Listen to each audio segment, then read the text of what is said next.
Today, I'm going to spend 200 days using only legendary Pokemon. Last time I spent 100 days and managed to get around 15 legendary Pokemon, as well as 2 Ultra Beasts and a few shiny Pokemon. So in order to prove myself as a true legendary Pokemon master, I have to complete these 3 goals. First, I need to catch 15 unique legendary Pokemon, only counting legendaries I haven't caught already in my 100 day video.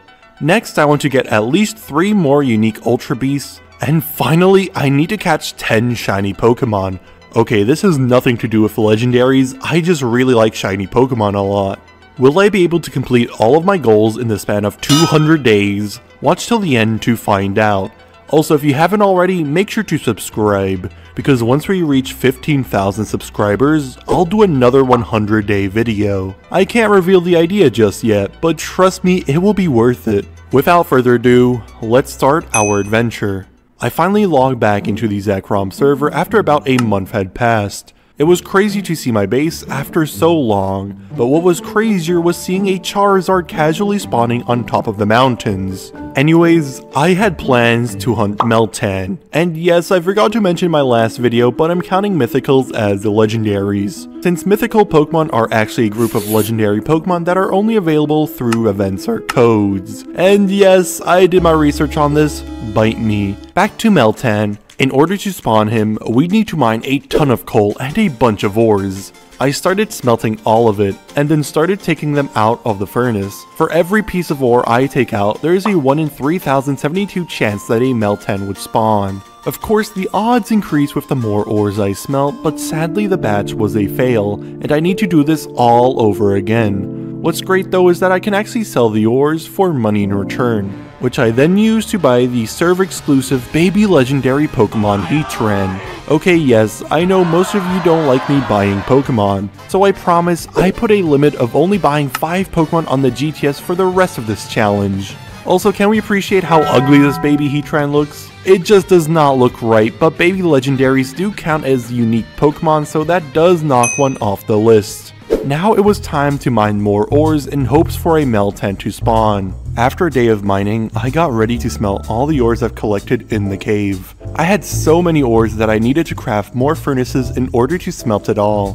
While I was waiting for the ores to smelt, I realized I already had a Heatran. Now they both count as unique Pokemon, but earlier I was about to evolve it until I cancelled it at the last second, meaning that I almost ended up with 2 Heatrans. Narrowly avoiding what could have been a big mistake, I proceeded to collect all of the smelted ingots in the furnaces, only to be faced with yet more disappointment as Meltan did not spawn. I decided to take a break from hunting Meltan by opening up all of my vote crates. You can open up vote crates by getting the keys for voting from the server. It's completely free and you get amazing items to help you on the server, just like this paper that gives me a free random shiny Pokemon. I ended up redeeming it and got a shiny Sandygast. But now that I finished up opening up all of my vote crates, it was time to go back and mine for more ores. I ended up with a ton of ores and was in the process of smelting it all when a familiar face showed up. It was Agent Psyduck, who was my rival in another video. He offered up his Uxie if I went on another server and traded him a few Arceus plates. Not only did he give me a bit of money on Zekrom, but he held up his side of the deal and gave me Uxie. Well, now it's time to take the ores out of the furnace. And of course, I was unlucky again. And with the power of editing, I'm back with a lot of ores to smelt. When I began collecting the smelted ingots, I wasn't feeling too hopeful, until I took a quick glance around the furnaces and saw that a Meltan had actually spawned. I tried to catch it with a few Pokeballs, but its catch rate was way too low, and the fact that it was a level 5 meant that I can't really weaken it without killing it. But that's when I had an idea. Not only do you get vote keys from voting, but you also get points which can redeem special items in the vote shop, such as a bundle of special Pokeballs which included a Master Ball. I quickly used it on Meltan and finally finished this long and tedious hunt. Well, that's what I would like to say.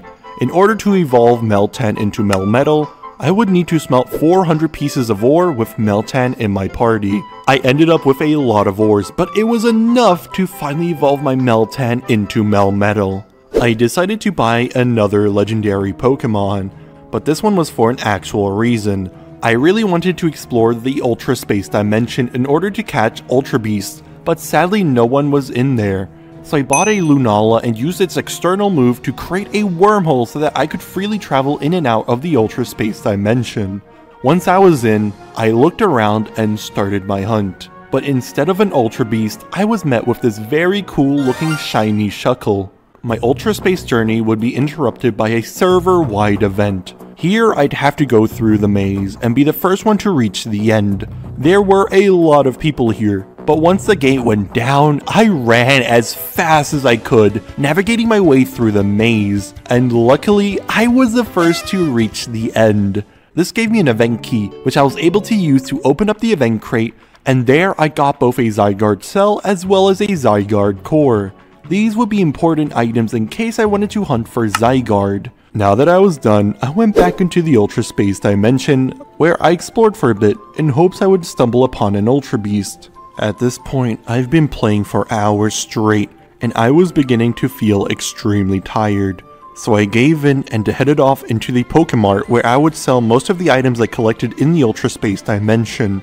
I also grinded up in the boss tower and sold their drops to the Pokemart too, just so I'd have enough money to buy the Ultra Beast Xurkitree on the GTS. I may have been too tired to notice, but this means I can only buy one more Pokemon off the GTS. And remember, I still need to catch 12 legendaries, 2 Ultra Beasts, and 8 shiny Pokemon. With only 77 days left, I had a lot to do. But when I logged on the following morning, I was given a daily reward of 5 Pixelmon Lucky Blocks. I also managed to accidentally place one on the stairs, so sadly I had to open that one up all alone. But at least I was able to lay out the other 4 and open them up all at the same time. Luckily, I did get one common Lucky Block to upgrade into an uncommon Lucky Block. This rarity guarantees a shiny Pokemon. In this case, I got a shiny Turtonator. Now instead of playing more, I instead logged off, got busy with another video, then logged back on to receive the final daily reward, which just so happens to be a rare Lucky Block. I was guaranteed a legendary Pokemon. All I could hope for was a legendary that I didn't already have. I was super happy though once I saw that I got a Dialga from my rare Lucky Block. I also used this time to open up a couple of vote crates, earning me a fusion shard, a park ball, and even a random shiny paper that I was able to redeem and get a shiny Archeops. I made my way back into the Ultra Space Dimension to do a bit of exploring.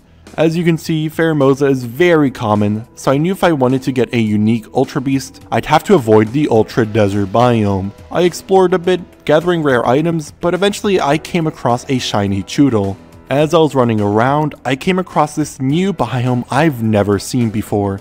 I soon discovered that the Pixelmon mod had actually been updated, which added a lot of new things. If you're interested in seeing them, I posted a 100-day video where I basically played in the new update. Anyways, I found a wild Pheromosa as I was walking around. This might seem good to you guys, but I already have 2 of them, so this doesn't count as a unique Ultra Beast, but I wasn't about to throw it away, so I caught it anyways. But soon after I caught it, this guy on the server showed off his Paradox Pokemon Walking Wake, which is a Paradox Pokemon based off of Suicune. And essentially, all you needed to do was use a specific Pokemon paper and use it to claim Walking Wake. Now I counted this as a legendary Pokemon, but I'm not too sure if this really does count as one, since it is a Paradox Pokemon but it's also based off of a legendary Pokemon. Let me know down in the comments what you think, but as far as Google knows, it counts as one, so I guess that's another legendary. I continued my Ultra Space expedition, traveling through uncharted lands and even fighting boss Pokemon. I walked by this really cool server exclusive Paradox Pokemon called Slashing Shell. I didn't catch it, but subscribe and who knows, I might do a 100-day video using only Paradox Pokemon in the future. And to finish this day off, I came across this really cool shiny Dreadnought. It was time to go back into the overworld, but not until I grabbed a few Ultra Deep Sea blocks. I needed it for an item I wanted to craft. All I needed now was a few emeralds, so I went hunting for them, and yeah, it did take a while, but eventually I figured out I could just buy the emeralds and save a lot of time. So that's what I did, and now I had all the materials to craft myself a Zygarde Cube, a key item for spawning in Zygarde. I had trouble first at figuring out how to use it, but one tutorial later, I was equipped with the knowledge and ready to get Zygarde. I wasn't too sure on how the cells spawned, but apparently if you tower up and wait a bit, they should spawn. I did that just for a few minutes, but I didn't see any of them appear. I repeated this and decided to AFK for about 20 minutes, but I still couldn't find any. Once I did more research though, I finally found the problem. I was supposed to do all of this in a completely unrendered chunk, so I walked as far as possible and towered up in this untouched land. I only came down once I spotted a Zygarde cell, but to my surprise, instead of just finding one cell, I ended up getting 2 more, meaning I had 5 in total. I did this one more time and managed to get 2 extra cells before I found a completely new area and did the same thing there. This time when I waited for around 20 minutes, I didn't find a single Zygarde cell, so I had an idea. I went back into the Ultra Space dimension. Zygarde cells can spawn here, but I need to find an Ultra Jungle biome, so I did a little bit of exploring, until I had finally found the right biome. But to my surprise, I also found a Buzzwole here, which is super lucky. Anyways, I AFK'd without having any luck here, so I made the decision to go back into the overworld by using the command /RTP. This puts me in a completely random part of the server, which is exactly what I needed, as I found just a few more cells after I AFK'd for a bit. Now that I had all of the Zygarde cells required, I crafted the reassembly unit and was able to get Zygarde. I finished this fantastic adventure by claiming my battle pass rewards, which gave me a lot of items, including a couple of lucky blocks. The first 5 I broke didn't spawn anything good, but at least when I broke the uncommon lucky block, I was given a shiny Fennekin. The battle pass also gave me a specific Pokemon paper that I used to claim Iron Leaves. This was another legendary Paradox Pokemon based off of Virizion. Now I went back into the Ultra Space and was super interested in the Ultra Deep Sea biome. Here I could find either the Ultra Beast Nihilego, or even encounter legendaries such as Diancie or Suicune. So I decided to camp here for a couple of days, coming across really cool looking Pokemon such as this weird looking Hydreigon, and even finding both a shiny Binacle as well as a shiny Mareanie. I was kind of getting sick of this dark looking biome, so I went off exploring and stumbled upon yet another shiny Pokemon. I didn't know this at the time, but this was my 10th shiny, meaning I've caught all of the shiny Pokemon needed and can finally tick off one goal off of my list. I was getting too sick of the Ultra Space, so I traveled back home, only to realize I was given a Necrozma by a subscriber.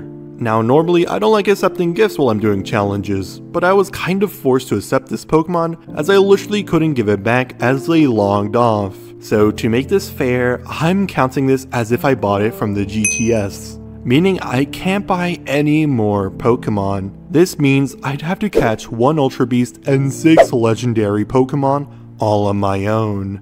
I know I had a lot to do, but before I could embark on yet another adventure, I needed to expand my base. I wanted to make this one underground, so I dug down and even made myself a bubble elevator. After a lot of mining and blocks placed, I was finally done renovating this cave and turned it into a nice little underground base, where I could store a lot of items for the future.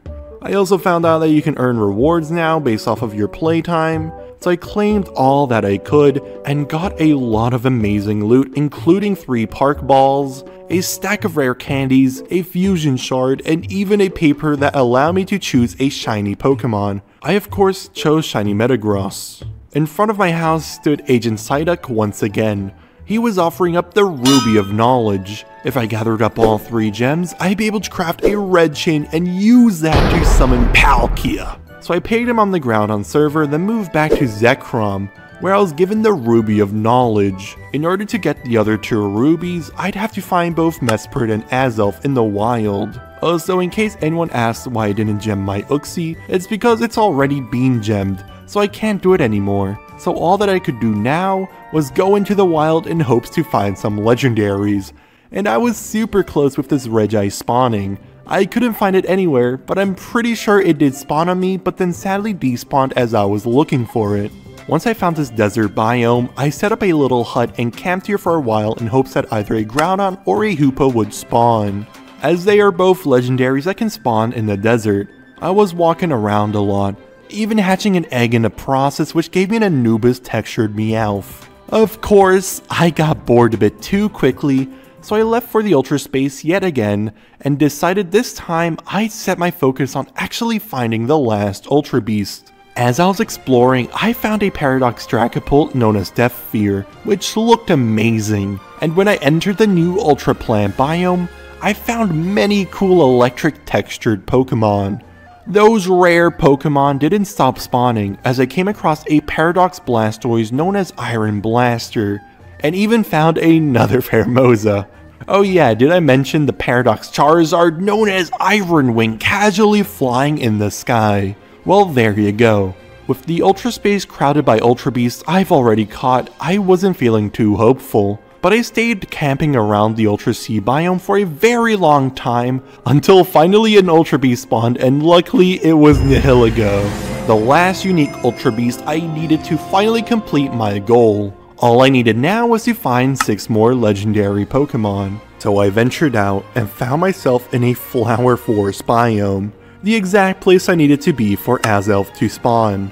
I found a small lake which was enough and began AFKing. I used these moving pads to avoid being kicked, but in the process I also realized Azelf spawned, and you can see me struggling to get off the movement pads. And yes, when I tried to send out Azelf, it kinda got stuck in the loop. Anyways, I did the same exact thing in the Birch Forest biome in hopes for a Mesper to spawn. Also, I somehow managed to convince someone else to AFK with me for a while, which was super funny. But after a long time of waiting, I finally had all 3 Lake Guardians. I used all the rare candies I had to easily raise their happiness, which in hindsight I could have used berries, but it was enough to receive both the Ruby of Emotion and the Ruby of Willpower. Once I crafted the red chain, I headed back into the boss tower in hopes of getting a lustrous orb for Palkia. I grinded in here for a while without any luck, until I saw that the orb was being sold on the GTS, so I bought it to save time. I immediately ran to the time-space altar and placed my red chain alongside my lustrous orb. The ground shook as the god of space emerged from the altar. It was Palkia. One Park Ball later, I now have both the god of space and time, as well as just the god of all Pokemon sitting nicely in my team. With around 12 legendaries caught in this video so far, I only needed 3 more to be crowned a legendary Pokemon Master. So I began my final journey, in hopes I wouldn't fail this challenge. Luckily only 10 people were on the server, meaning that the chances of a legendary spawning on me was the highest it ever was. I explored through various different biomes, but still, there was no legendary Pokemon in sight. Until I came across this desert biome, that is, when I saw a Groudon at the corner of my eye, meaning I only needed 2 more legendaries. I traveled far out by sea and eventually reached an ocean biome while it was storming. This is the exact weather conditions needed for Kyogre to spawn. Although I waited around here for a very long time, I eventually gave up and continued searching elsewhere once the rain stopped. As I was traveling alongside the mountain, I realized I was in between multiple biomes, a mountain, river, and even a forest. This is a perfect spot as I essentially had the best chance on the server for a legendary to spawn on me, and eventually it was proven as a Keldeo spawned on the river below. 14 legendary Pokemon caught, with 1 more needed and only 4 days left. I looked everywhere I could and was beginning to panic. I did not want to fail this challenge. Unexpectedly, I came across my friend Wilson. In a desperate attempt, I explained my challenge to him, and he told me if I beat him in this Pokemon battle, he had something special for me. So, it was all down to this Pokemon battle. I sent out my Urshifu against his shiny Mewtwo nicknamed Ninten Stinks. I did not like this insult one bit and had Urshifu knock out his Mewtwo with 1 attack. Sadly, that's all he could do as he was greatly outmatched by Steve the Mega Rayquaza. I sent him my Giratina, only for him to strategically switch out into his Xerneas named Jake. I countered by sending out Zeraora, but he was setting up by using Geomancy, and quickly annihilated Zeraora. I wasn't playing around, and was ready to send in Zacian and took out his Xerneas with a Behemoth Blade, but Zacian soon fell to Dave the Landorus. Luckily I had a Splash Plate on Arceus and used a Water Power Judgment to take it out. Out came his own Zeraora. Arceus put up a great fight but sadly got taken out. The battle was neck and neck. Wilson had the advantage, but I decided to pull out my trump card, Mewtwo. I Mega Evolved it, taking out both Greg the Regigigas and Bob the Zeraora. All that was left was his almighty Steve, my Mega Mewtwo against his Mega Rayquaza. Although he got me pretty low, I was able to finish him off with an Aura Sphere to the face. I had done it. I had beaten Wilson. He ran off once the battle ended. I decided to follow and found a chest inside of my house. Inside of the chest contained a rare Lucky Block. This would guarantee at least one legendary Pokemon would spawn. As I placed down my last hope, all I could wish for was a legendary I didn't already have. All my stress would be alleviated, as when I broke it, out came Tapu Fini, the 15th and final legendary Pokemon of my adventure. I was extremely happy that I could finish this journey off on a good note. Thank you all for being part of it and watching till the end. Remember to subscribe for more videos like this, and I'll see you later. Bye!